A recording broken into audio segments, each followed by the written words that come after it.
पहले सवाल के लिए ये फिल्म मेरी ज़िंदगी के बहुत सारे अनुभवों से जुड़ी है, पर ऑब्वियसली मैं बहुत ही स्लो राइट करता हूँ, बहुत ही धीरे लिखता हूँ। तो उन सालों में मैंने उन सब छोटी छोटी चीज़ों को बहुत ज़्यादा एग्जैजरेट किया है।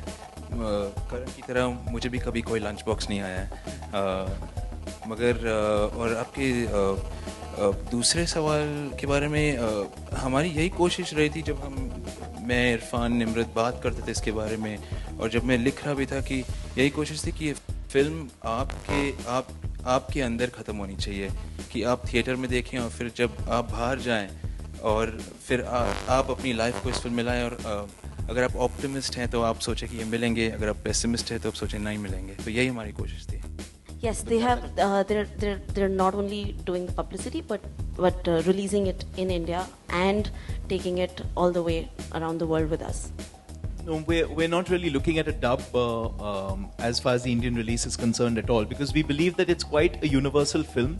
There isn't that much English in the film that people won't be able to understand it in the cities that you've mentioned.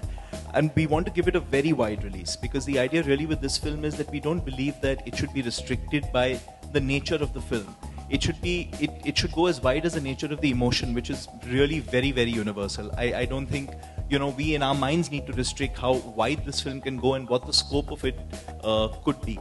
So we're going to give the film a really good release on the 20th of September. Any approximate numbers in terms of screens that you're looking at? We're still figuring out the distribution plan right now. It'll be a little bit early to sort of comment on that, but it will be a wide release. मैं lunch box मैं actually लेके नहीं जाता था, पहले ही इतना ज़्यादा खा के जाता था कि ज़रूरत ही नहीं पड़ती थी बॉक्स की।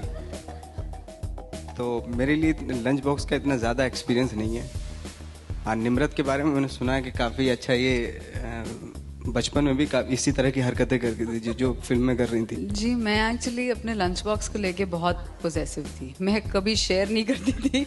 मुझे कोई शौक नहीं था किसी और को अपना खाना खिलाने में, बिकॉज मेरी मदर बहुत अच्छा खाना बनाती है। तो या I think I was quite a stooge and I wasn't a very popular kid in school just because of this one talent.